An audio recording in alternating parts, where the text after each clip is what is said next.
Welcome to the e-learning platform of BSI ET's Mechanical Engineering Department. I am Viren Birdi and we are studying Mechanical Engineering Materials. Today we will start with unit number 4, Non-ferrous Metal and Alloys, carrying 10 marks in the syllabus. In today's video, we will learn the different types of copper alloys. So at the end of this video, you will be able to describe the properties and applications of given copper alloy. So let's get started. We know that the metallic materials are divided into two types, that is ferrous metals and non-ferrous metals. In non-ferrous metals, in this unit, we will study two materials, that is copper and aluminium. We'll start with copper. Let us discuss the properties of copper. We know that copper has a good ductility, malleability because of its FCC structure. कॉपरचं जे FCC structure आहे त्या FCC स्ट्रक्चरमुळं त्याला ductility आणि मॅलिएबिलिटी चांगली असते. डक्टिलिटीचा अर्थ काय आहे? It can be drawn into thin wires आणि मॅलिएबिलिटीचा अर्थ काय आहे? It can be drawn into thin sheets. या दोन्हीही प्रॉपर्टीज कॉपरच्या चांगल्या आहेत कारण त्याचं स्ट्रक्चर हे FCC आहे, that is face centred cubic structure. Copper has high thermal and electrical conductivity. कॉपरची थर्मल म्हणजे हीट कंडक्ट करण्याची क्षमता आणि इलेक्ट्रिसिटी कॅरी करण्याची क्षमता ही खूप चांगली आहे. It is non magnetic and has a pleasant reddish colour. Non magnetic आहे ते आणि त्याचा कलर हा रेडिश कलर आहे.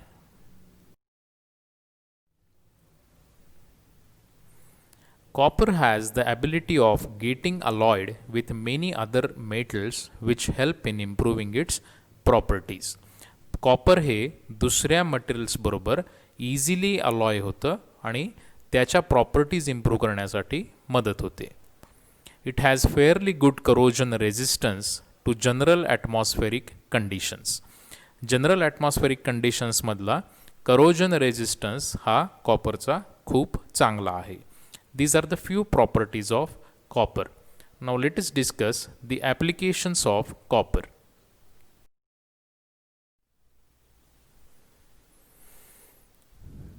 Copper is widely used for electrical conductors, bus bars, automobile radiators, pressure vessels, utensils, coins, etc.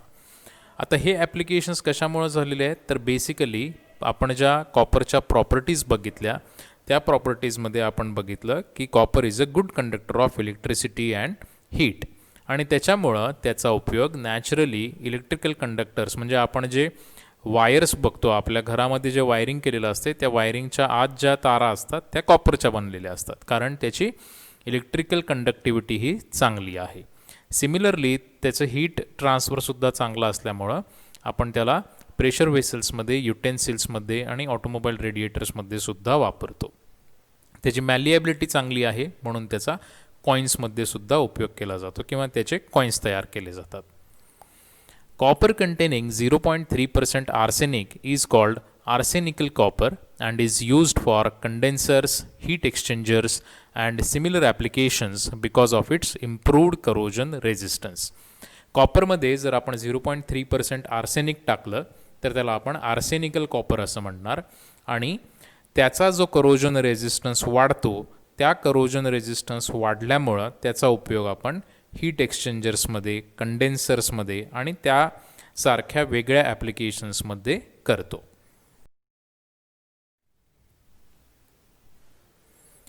Copper containing 0.6% tellurium is called free cutting copper because of its excellent machinability and is used for bolts, welding tips, electrical parts such as contact pins, relays, etc. कॉपरमध्ये जर आपण 0.6% tellurium टाकलं तर त्याला आपण free cutting copper असं म्हणतो. Free cutting copper असं का म्हणतोय, कारण त्याची मशिनॅबिलिटी चांगली आहे, त्याचं कटिंग जे होणार, मशिनिंग जे होणार ते अगदी इझिली होते, म्हणून त्याला आपण फ्री कटिंग कॉपर असं म्हणतो. आणि त्याचा उपयोग आपण बोल्ट्स तयार करण्यासाठी, वेल्डिंग टिप्स तयार करण्यासाठी किंवा कॉन्टॅक्ट पिन्स जे इलेक्ट्रिकल पार्ट्समध्ये वापरले जातात ते आणि रिलेज तयार करण्यासाठी केला जातो. So these are the few applications of copper. Now let us see the classification of copper.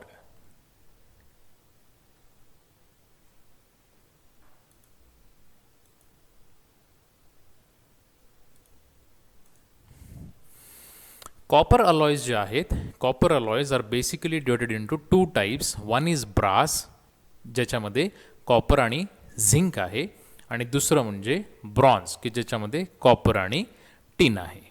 Okay, then this brass is again divided into two types, alpha brasses and alpha beta brasses. Alpha brasses are subdivided into red brasses and yellow brasses depending upon the color, and yellow brasses are further divided into cartridge brass and admiralty brass. When we come to alpha beta brasses are divided into three types: Munsmetal, naval brass and brazing brass. हे झालं ब्रासचं classification. ब्रॉन्झकडं जर आपण गेलो तर bronze is divided into four types: aluminium bronze, tin bronze, silicon bronze and beryllium bronze. हे सगळे आपण एलिमेंट्स जे आहेत हे आपण सगळे वन बाय वन या चॅप्टरमध्ये, या युनिटमध्ये बघणार आहोत. So let us get started with each of them. Now let us start with brasses. Now basically brasses are alloys of copper and zinc. Brass तयार करण्यासाठी आपण कॉपर आणि झिंक हे दोन एलिमेंट्स एकत्र करतो आणि त्याच्यापासून आपल्याला ब्रास मिळतं. They are subdivided as copper zinc alloys, then copper zinc and lead alloys किंवा ज्याला लीडेड अलॉयज असं पण म्हणतात, किंवा copper zinc and tin alloys किंवा त्याला नुसतं टिन अलॉयज असं सुद्धा म्हटलं जातं. Zinc in brass increases ductility along with strength. त्या ब्रासची डक्टिलिटी आणि स्ट्रेंथ वाढवण्यासाठी आपण त्याच्यामध्ये झिंक ॲड केलेलं असतं. Brasses contain greater strength than copper, however have lower thermal and electrical conductivity. ब्रासमध्ये आपण काय मिक्स केलेलं आहे, बेसिकली कॉपर आणि झिंक. आणि झिंक हे त्याची डक्टिलिटी वाढवतं, त्याची स्ट्रेंथ पण वाढते, पण त्याचबरोबर नुसतं कॉपरबरोबर आपण जर कम्पेअर केलं तर त्याची थर्मल कंडक्टिव्हिटी आणि इलेक्ट्रिकल कंडक्टिव्हिटी ही कॉपरपेक्षा कमी मिळते.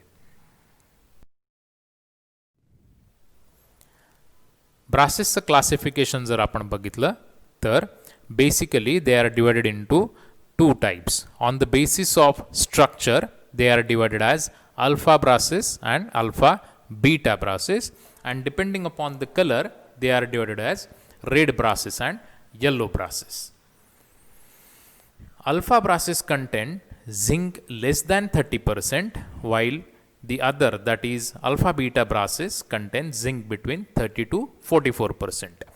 कॉपरमध्ये जर आपण झिंकचं प्रमाण 30% कमी ठेवलं तर त्याला आपण अल्फा ब्रासेस असं म्हणणार, आणि झिंकचं प्रमाण हे 30 ते 44% असेल तर त्याला आपण अल्फा बीटा ब्रासेस असं म्हणणार. You should remember this percentage, it may be asked in the examination. Below 20% zinc the colour of braces is red, whereas above 20% the color of brass is yellow. Okay. Now let us see alpha brasses. Alpha ब्रासेसमध्ये काय आहे, झिंकचं प्रमाण हे 30% कमी आहे. They are soft, ductile, malleable and have fairly high corrosion resistance in annealed condition. जेव्हा आपण ॲनिलिंग करणार तेव्हा त्याचं जे स्वरूप आहे ते सॉफ्ट आहे, डक्टाईल आहे, मॅलिएबल आहे आणि त्याचा करोजन रेजिस्टन्ससुद्धा चांगला आहे. All the alpha brasses are suitable for cold rolling, wire drawing, press working and such other operations. Naturally त्याची डक्टिलिटी आणि मॅलिएबिलिटी चांगली असल्यामुळं त्याच्यापासनं आपण वायर ड्रॉ करू शकतो किंवा प्रेस वर्किंगमध्ये त्याच्या शीट्स तयार करू शकतो किंवा कोल्ड रोलिंगमध्ये सुद्धा त्याचा उपयोग केला जातो. Some of the important alpha brasses are discussed below. Now let us see what are the different alpha brasses that we have. The first is gliding metals.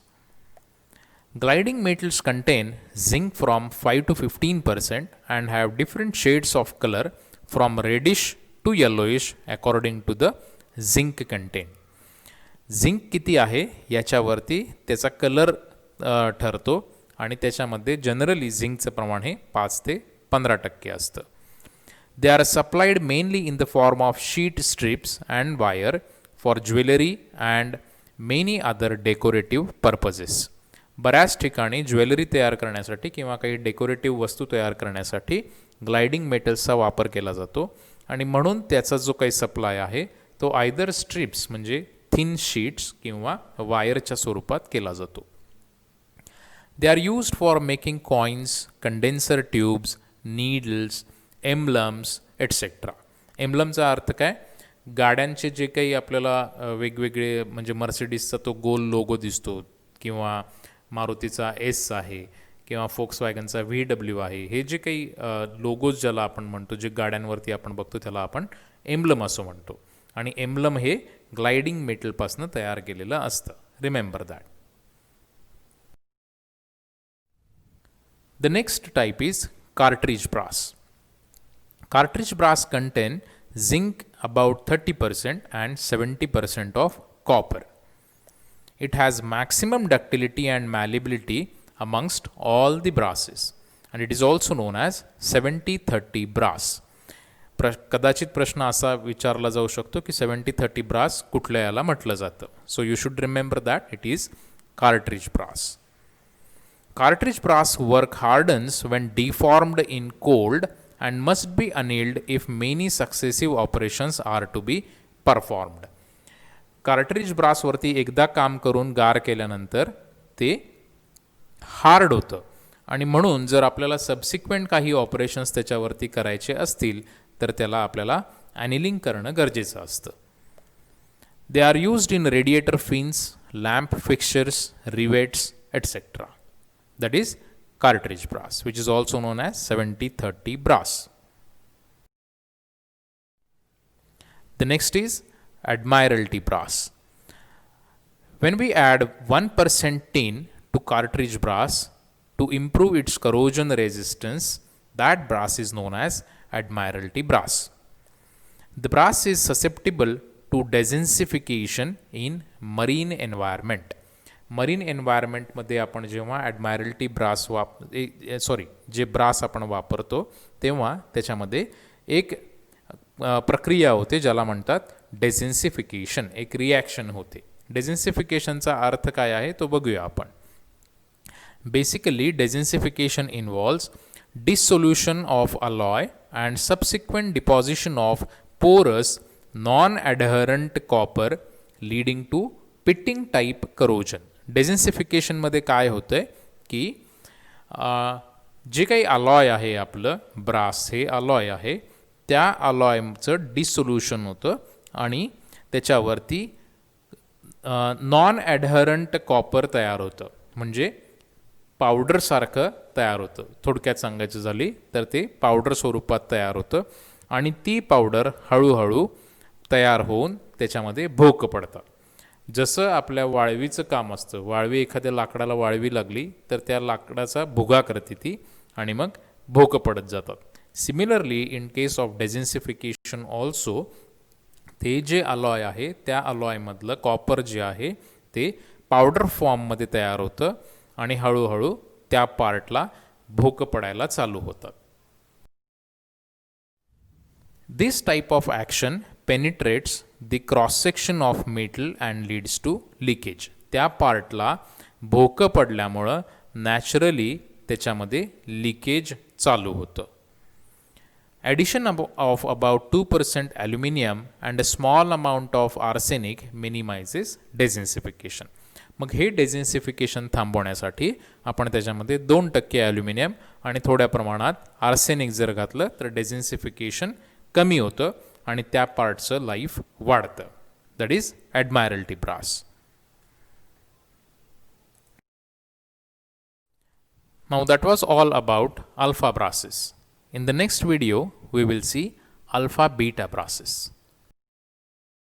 Till then, stay safe, stay home, study well. Thank you.